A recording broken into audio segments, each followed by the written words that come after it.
konati me konatën vin në shtëpinë time pa lajmëruar ose pa pyetur për pushime. Si të veproj? Konatën, nëse jeni të ndam, ata kanë shtëpinë e vet.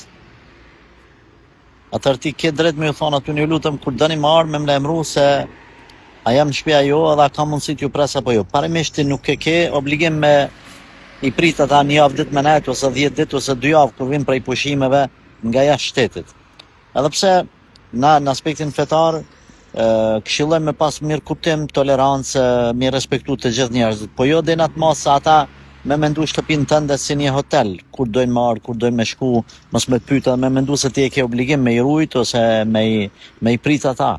Në këtë rast do të kisha këshilluar që ti me diskutu me bashkëshortin tënd, me i detalizu dë gjana, edhe secili pastaj me e marr rolin e vet në familje, po ashtu edhe me ja tregu secilit vendin e vet, edhe kunatit edhe kunatës. Nuk po them që me u kacafyt, por me ja sqaru që ka dalë se du të ndërtoni shtëpinë e juaj ose du të rrini në shtëpitë juaj, mund vini tek ne, na lajmëroni një ditë përpara, janë rrini një ditë, po hajde që 2, po hajde 3, ama jo gjithmonë me ne 2 javë edhe 3 edhe çdo sen fri me pas aty edhe fjetin edhe ushqimin, ti me përgatit, ti me u harxhu, burrit me u harxhu, ata më ardhën dhe me kalu, po flas në kushte normale, se ndoshta ju keni ndonjë marrëveshje të caktuar në familje, ata ndoshta juve ju sjellin parë, ju mirëmbajnë, domethënë ju çojnë çdo muaj shumë të caktuara. Ato pastaj janë detaje që mbeten për tu diskutu, që jo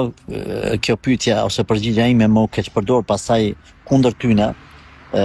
por në parim që e thashun, duhet më u pas parasysh. Gjithmonë jam për mos me pas keq kuptime mes vete, as urrëti, as përçarme, por edhe në anën tjetër jo dikush më u dëmtu në krah të dikujt tjetër ose për shkak të dikujt tjetër, dikush me kalu një jetë luksoze, hajt se s'po bën za filani ose filania, edhe me i keq përdor njerëzit e situatat.